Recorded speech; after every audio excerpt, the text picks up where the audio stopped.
One of my seminary professors, Sonia Stewart, who since I graduated from seminary died of pancreatic cancer, was the founder, the beginner of a program called Children in Worship. She took Jerome Berriman's sense of play with children and how that becomes a teaching tool, and she combined it with Christian liturgy. Her desire was to find the simplest and most meaningful words from the church's liturgy to help children learn to worship. So this isn't an educational curriculum, it's a worship curriculum.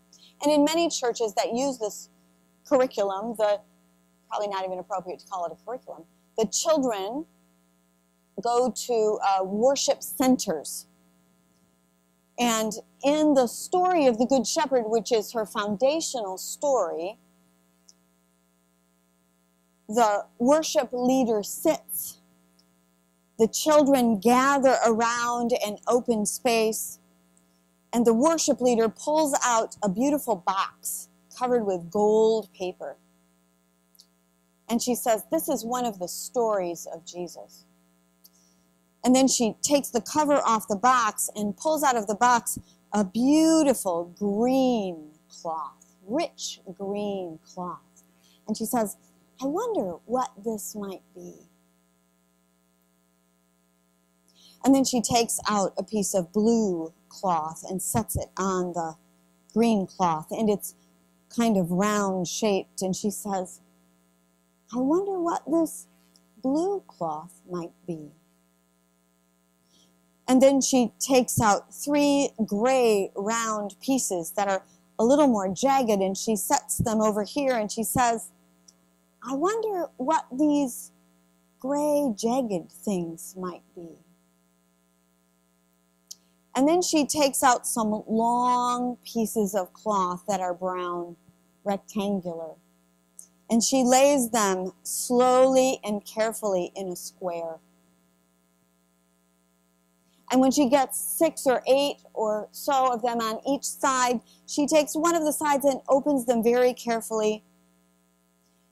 And then she takes out some sheep, different colors of wood, carved in the shape of sheep. And she sets them gently inside the brown rectangular square. And then she reaches in the box and she takes out a cutout of one that looks like a shepherd with a crook. And she says to the children, "This is the Good Shepherd." The Good Shepherd leads the sheep in the green pastures. And she moves the shepherd onto the green cloth, and she takes each of the sheep out one at a time and gently moves them behind the shepherd. And then she says, "The Good Shepherd leads the sheep by the still waters." And she takes the sheep and gently leads each of them one at a time to follow the Good Shepherd around the blue circle. And then she takes the Good Shepherd and says, "And the Good Shepherd leads the sheep through the dark and scary places." And she takes each of the sheep and follows the Good Shepherd between the rocks back to the sheepfold. And she puts the sheep gently in the sheepfold, and then she closes the gate, and she says, "The Good Shepherd knows each of the sheep by name. But there are only 4 sheep in the sheepfold. One of them got left by the rocks." And she says, "When the Good Shepherd can't find his sheep, he goes looking for the sheep. And when he finds the sheep, he rejoices, and he brings the sheep back into the sheepfold." And then she ends the story by asking the children some simple questions. "I wonder where this green place might be. And I wonder where this blue place might be. And I wonder where these scary places might be. And I wonder what the names of each of these sheep are. And I wonder what questions you might wonder about this story.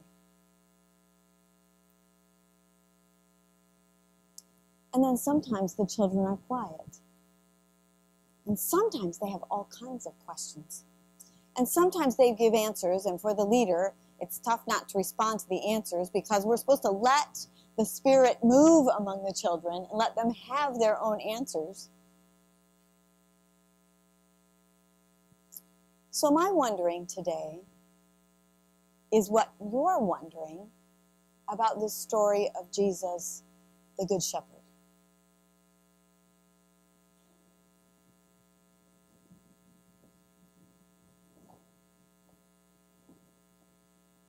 I have some ideas about what you might be wondering.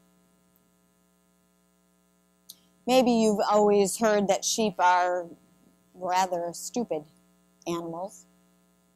And so it would seem like it's no big deal to be a shepherd. I mean, we read about David playing his harp and writing psalms. Seems like there's a lot of downtime in this job. And yet, there were wild animals, and we read about David shredding them with his bare hands. I'm sure he used that slingshot as well. Maybe you're wondering about the bad guys who come. Sonia adds stories of the Good Shepherd. She adds the wolf that comes and tries to get the sheep, and she adds the bad shepherd who comes and tries to watch over the sheep. We could talk about the wolves, the paid overseers. It might help to know how skittish sheep are around beings they don't know.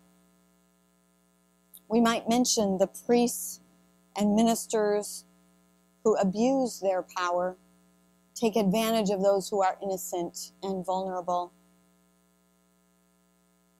Maybe you're wondering how the shepherd knows each sheep. They all look so similar, don't they, when you see pictures? We could talk about this as an analogy of God's love and care for us. If only we would be responsive and listen, because if the sheep know the shepherd, we ought to know the voice of Jesus or the voice of God.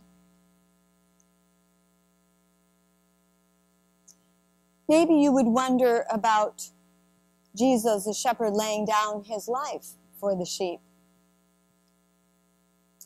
If there's a similarity here to the Passover lamb who was slain, would the early reader have understood that? Is that what they would have been thinking about? And the shepherd in the culture. We've heard that the shepherd was an outsider, ostracized. It's hard to come up with a comparison today. I wondered about hotel cleaners, or nurses' aides, or trash haulers, or what also came to mind was the lowest caste in the India caste system, who do the dirtiest work and are ostracized from normal cultural life. So it's very interesting that Jesus compares himself to a shepherd. And finally, there's that short little statement at the end about Jesus having other sheep to attend to. What is that about? Who is Jesus talking about?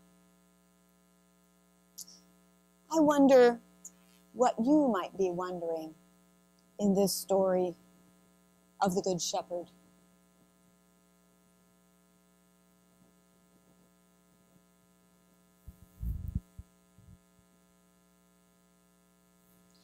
And I wonder if any of you would like to share what you're wondering.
So I'll let you just wonder. And keep wondering.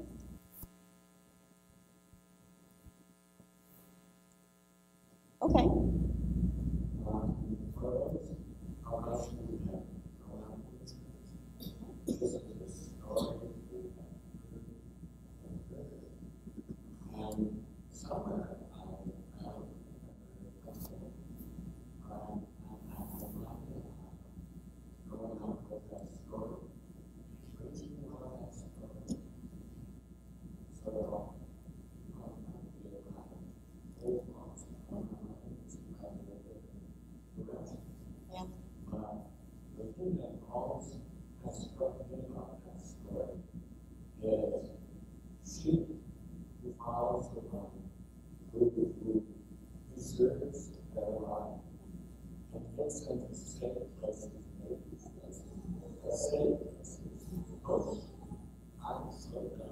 No, that's pretty smart.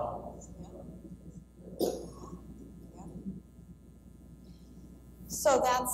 So that's an interesting thing. How do we, even many of us who have never had much exposure to sheep, any of you lived on, worked on, dealt with sheep? All right. So one person, you could probably tell us some things that I haven't mentioned about this story and about sheep. But how do we relate? I mean, that's the one real deep connection that we say we've got to learn, we've got to take with us from this story, that the sheep are safe when they're with the shepherd. And I think that's what Sonia tries to demonstrate with the story and the pieces of the story. Rhonda, anything you want to? I do understand, maybe you can tell me, Rhonda, if this is true, that sheep are not docile. I mean, that's another thing you hear about sheep. They're stupid and they're docile. They're not docile, but they have really fragile bones. And when they put on this big coat of wool, that it gets really heavy. And all you have to do is think about wearing a wool coat, right? So they have to be really careful when they're wearing this big coat, where they go, where they walk. They don't like rocky places or slippery places. Has that been your experience? Okay. Maybe it's true.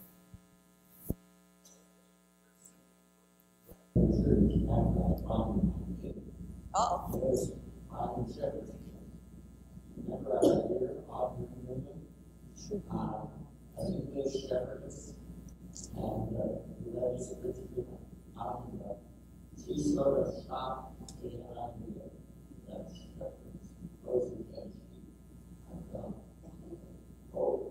Yeah, no, I mean, that's another thing you read. This was not an easy job. This was a very difficult, it required a lot of energy, a lot of strength to do this job.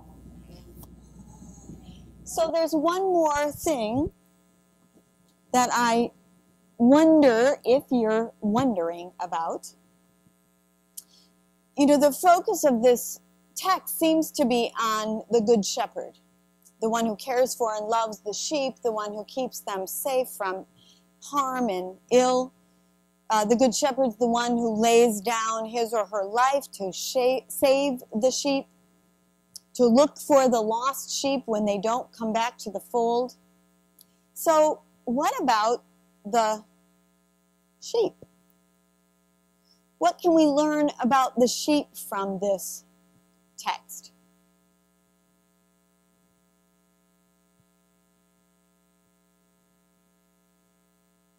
I invite you to look at the meditation that begins your order of worship this morning.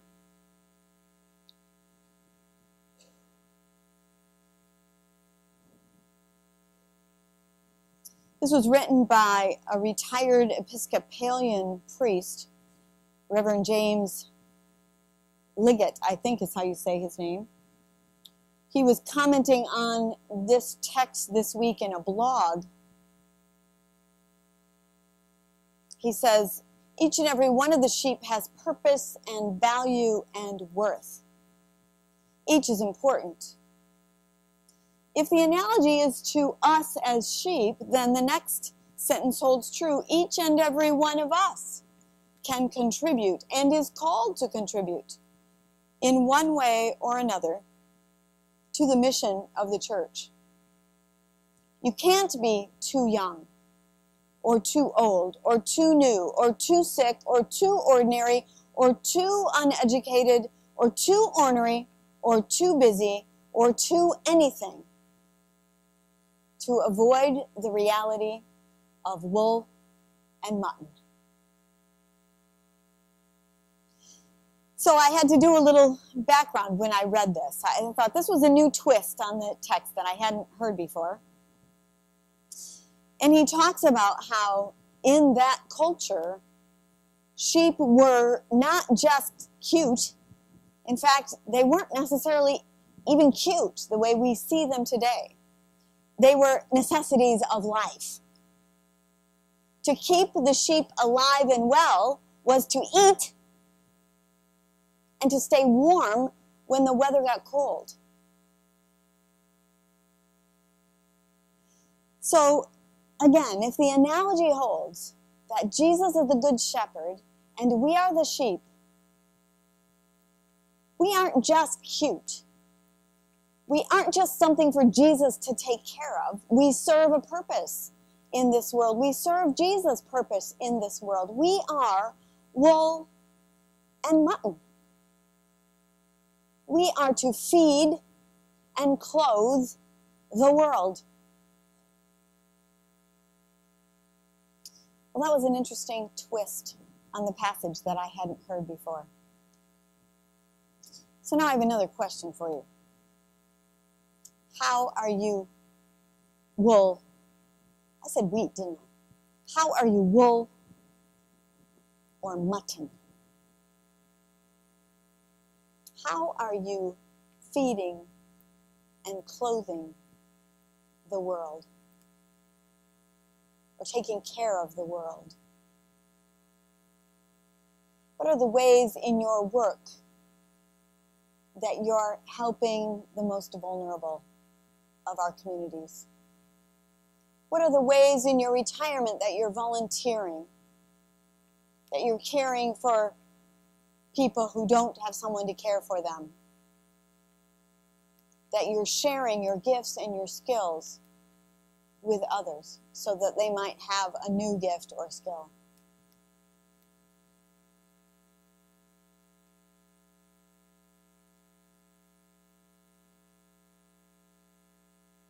Anybody who'd like to share something that comes to mind?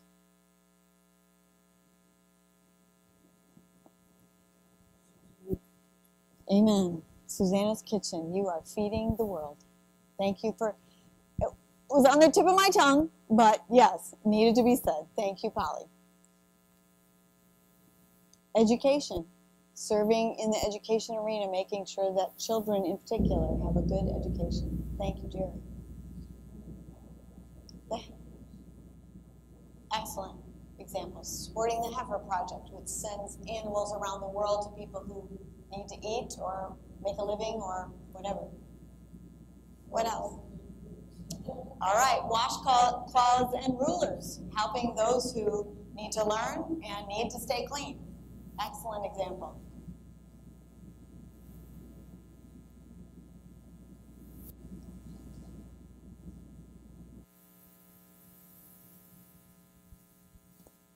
It's an interesting way to think about it, at least for me, that we are wool and mutton. So if you remember, the story from Acts is about Peter and John.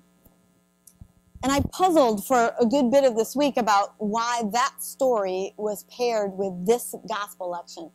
It's a follow-up story on the story last week where Peter and John went up to the temple and they saw this lame man and they healed him and he started dancing around. Well, in the section this week that we read, they get arrested. And the leaders of the religious leaders of the people want to know, because the people are getting stirred up. You read how many were converted, right? How many began to follow Jesus. They want to know, why are you doing this? What are you doing? And they're smart enough not to take him out and crucify him right away. On the other hand, they don't want another situation where they got to worry about inciting riots and the Romans becoming, more aware of what's going on and coming and doing a major attack on the Jewish people. And so I got to thinking, I wonder if Peter had it in his mind, that whole thing that Jesus said to him about feed my sheep, tend my sheep, care for my lambs. And if this example of them healing this man wasn't calling on the Good Shepherd, wasn't being wool and mutton. They were so in tune, or had become so in tune with their care, their protection, the way the Good Shepherd was with them and taking care of them, that they could reach out into an unsafe situation and become healing for a vulnerable person. Just one more example, perhaps.